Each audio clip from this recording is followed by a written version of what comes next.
Hello everyone, welcome back to my channel. With more and more professionals and aspirants trying to specialize in one particular profile, niche fields like international taxation, valuation, due diligence, etc. have gained a lot of prominence. To help people decide whether they are interested in a field or not, I have been uploading videos where I invite experienced people to share an insight into their profile. The field that we have chosen for today is international taxation, and we have with us CA Chandni Shah, who has been working in this field for 3 years. Hi Chandni, thank you for joining. Firstly, can you give a basic overview of international taxation and how do consultants like you provide value to your clients' businesses? Hi, Harsh. So, international taxation, in general parlance, international taxation encompasses global tax rules which apply to two different countries. And in simple terms, it covers tax aspects of cross-border transactions. So, to just give you a brief idea, if you say there is Mr. A who is earning consultancy income in USA, but Mr. A is a resident Indian. So this is one scenario. And the other scenario is where a UK resident is earning business income in India. So it's just two opposite scenarios. In these two scenarios, international taxation is applicable. You need to know this, that there are three limbs to this transaction. So how we view this transaction would be taken into consideration in three stages or steps. So first step would be, we will evaluate the domestic tax provisions. So for Mr. A, it will be in US. So he's a resident Indian. So domestic tax provisions in India. Secondly, foreign countries' tax law provisions, that would be in USA. How is it getting taxed? And thirdly, we'll come to the tax treaty provisions, that is DTAA, the double taxation avoidance agreements between India and USA. So this is how we are, in three steps, we are analyzing the tax implications of these transactions like this. So other than that, I think international taxation, it involves consideration of cross-border transactions, then business advisory, that's what we do day in, day out. Then we're also dealing with restructuring, corporate restructuring, and then basically inbound and outbound advisory services. And we're also dealing with transfer pricing. International taxation, majorly it will be divided into NRI taxation or foreign company tax and transfer pricing provisions also.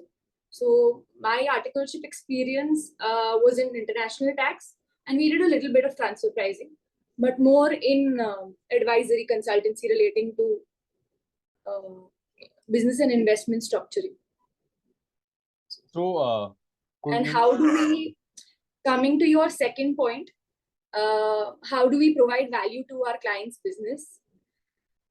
So today, with increased globalization and liberalized economic policies, India has become a very attractive destination, both from an inbound and outbound investment perspective.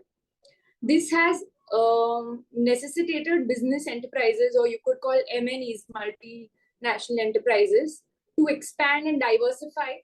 And this is raising a lot of complexities in tax-related and regulatory aspects and framework. So these business enterprises, then they have to find new ways to align their tax strategies with their overall business needs and objectives, while also meeting the compliance requirements as and when they arise. So international taxation will deal with effective tax planning, which will offer them a significant competitive advantage. So you mentioned corporate restructuring.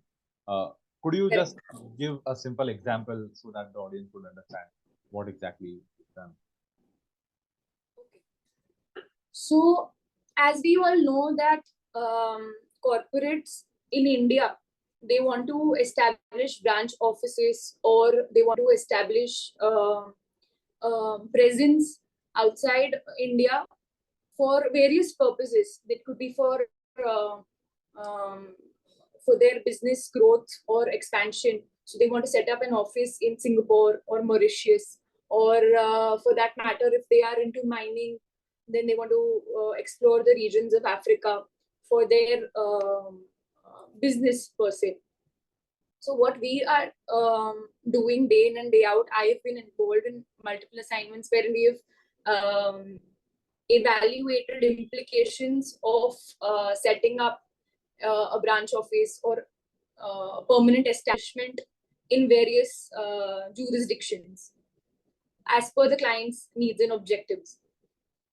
So what we do is, there are investment benefits also which could arise if they make investments, or if they set up offices in, you say, Dubai, UAE, or the free zones in Dubai, or if you say Mauritius or Singapore. So each jurisdiction has its own pros and cons. So that's what we had evaluated in one similar assignment. Okay, thanks. That was quite understandable. I got what exactly you mean by that. So I would like Yeah. to highlight that Chandni joined this field at the age of 20 when she started her CA articleship. Now, the point here is international tax as a subject is introduced much later in CA final. So I would like you to share how you cracked your interview and got into this field. Okay. So, like I want to mention, in intermediate examination, throughout these 8 subjects that we had, group 1 or group 2, there is no particular subject or chapter, even in taxation, where we could get a purview or even a bit of understanding about international taxation as a subject. It was later introduced in CA final, but while we were searching for, when I cleared my inter, so when I was going for interviews at various places, I found out my role would be into the routine and daily. So if I'm going into tax, which was difficult to get even then for articles, directly into taxation. So I had, so if I'm choosing tax, okay, I'm going to do return filing, assessment proceedings. So only those 2 things were coming into picture, and some compliances, routine compliances. But when I'm going to, so tax also had indirect and direct tax. So when I'm going to indirect tax, GST, definitely it's a very niche profile, but it is quite limited. As in, for me, I didn't personally like, doing my, giving 3 years of my articleship to one specific role, as in GST. It was, I didn't think it was fair enough.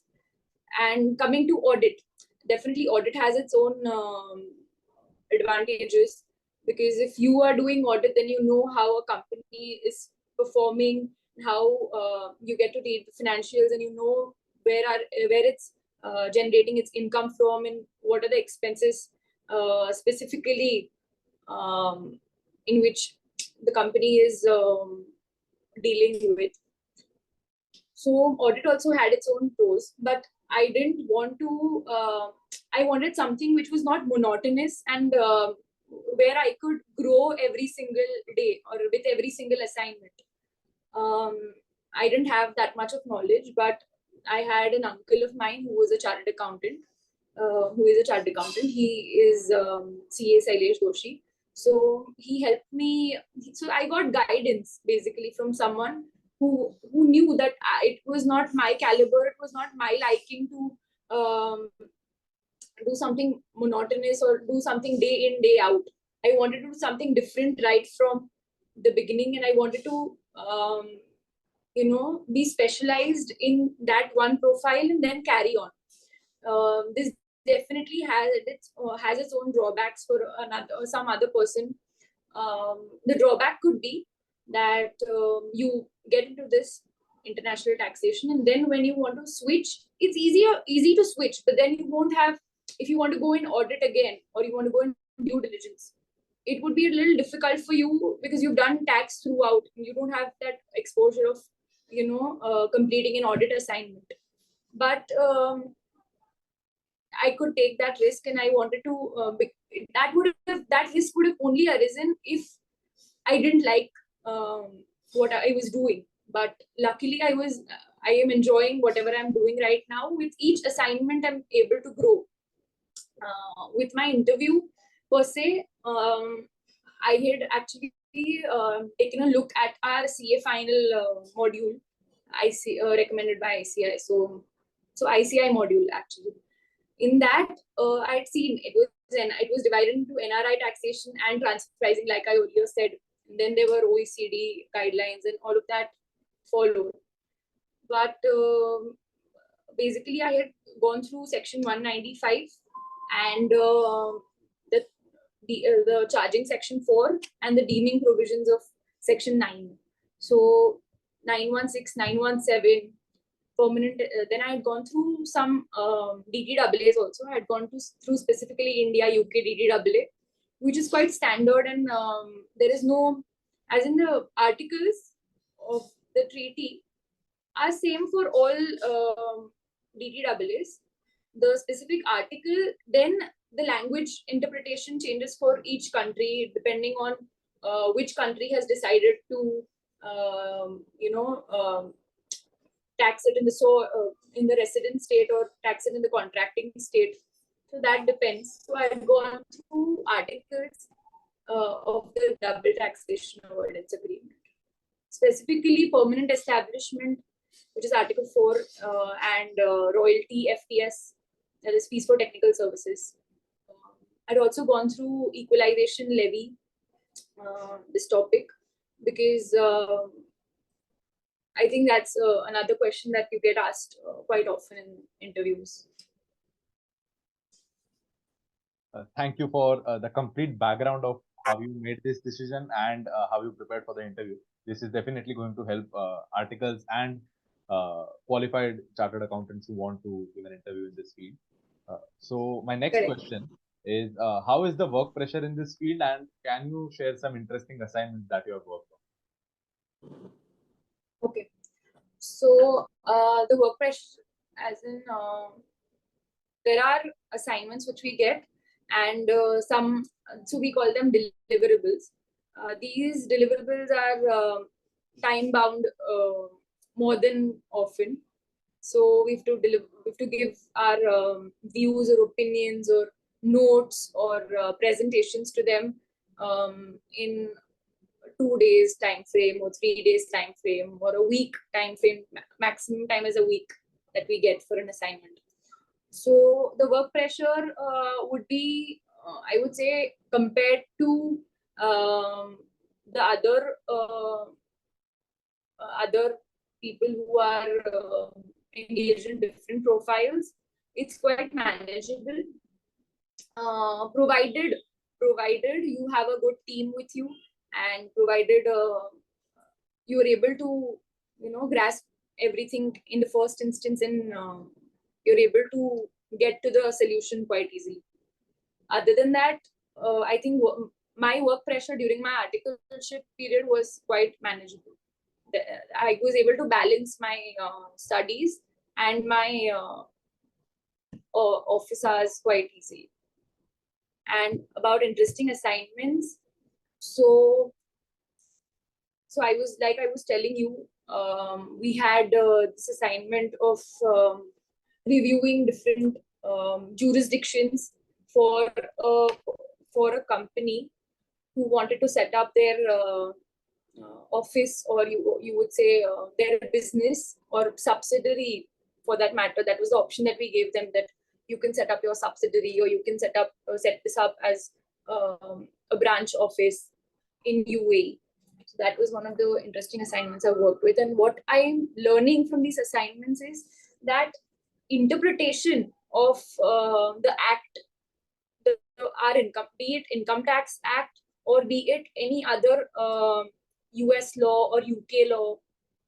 We've, in fact, for many of our assignments, we've also gone through not only tax laws of that country, but also the Companies Act or any or the Stamp Duty Act there, to analyze all possible tax outflows that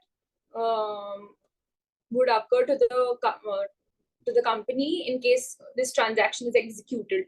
So we have to analyze multiple provisions at one time, and also be aware of any amendments that follow through.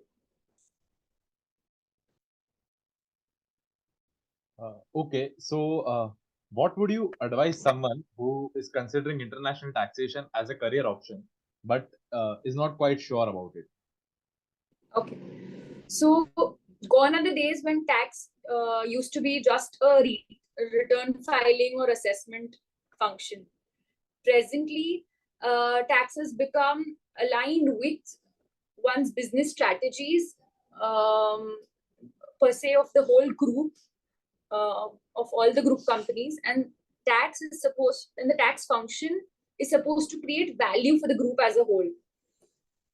So basically, international taxation is a very niche profile, and it's a very dynamic one. And so there could be multiple career options. You could join the Big Fours, because Big Fours have their international tax teams, or corporate and international tax teams, CIT to be precise, corporate and international tax teams in various countries, in various jurisdictions. They are hiring multiple people who have basic knowledge of this field. And so one option is the Big Fours. Second option could be in-house tax teams of these MNEs or MNCs, for that matter. These MNEs are hiring multiple people or tax heads for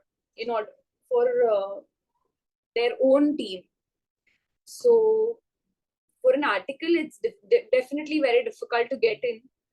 But during their industrial training, it could be a possibility that you could get into MNEs. Otherwise, there are CA firms, mid-sized CA firms, who are dealing with international taxation day in, day out on a consultancy advisory level. So there are multiple career options for a person who wants to choose international taxation.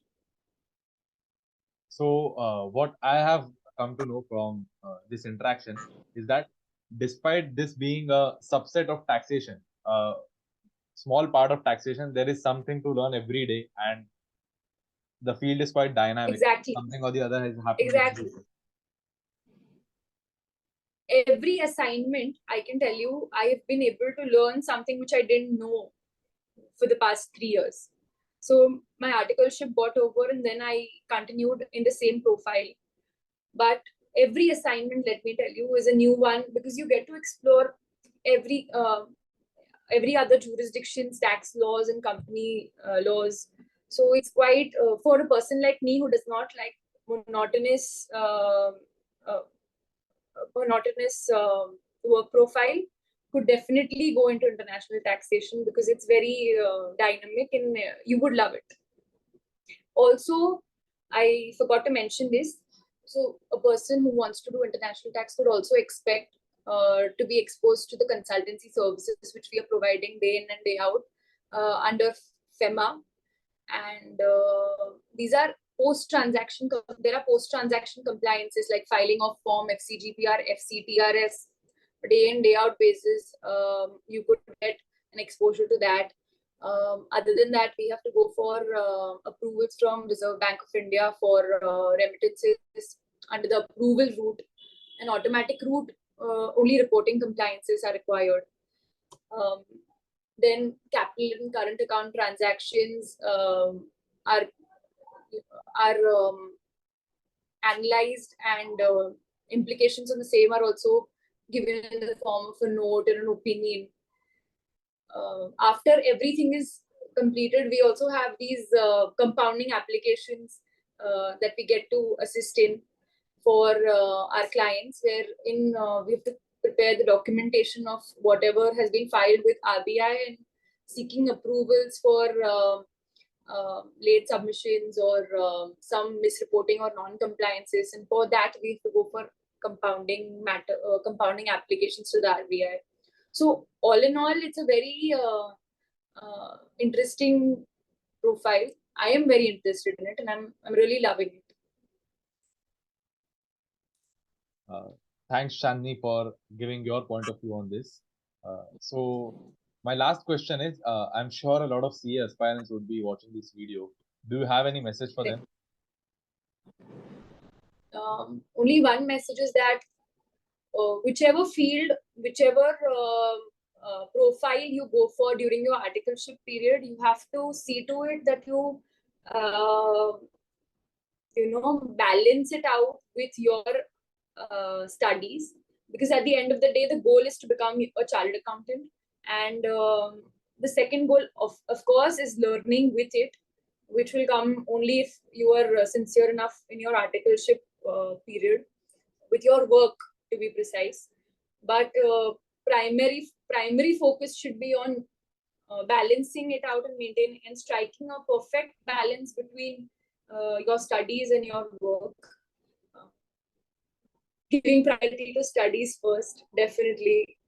Otherwise, it's very difficult to finish your portion in the 2.5 years of your 2.5 years of your articleship and then giving your exam. To all the CA aspirants out there, balance is the key, and discipline, of course. Thanks a lot, Chandni, for joining. This was a really insightful discussion. I hope that you had a good time as well. If any of you all have doubts about the technical terms that were mentioned by Chandni during the interaction, or you want any general guidance, then feel free to mention it in the comment section. I will make sure that Chandni reads each and every comment and answers all the doubts that you have. Thanks a lot for joining. And if you like this video, please give it a thumbs up and subscribe to HJ Invest for more such interesting conversations. Thank you.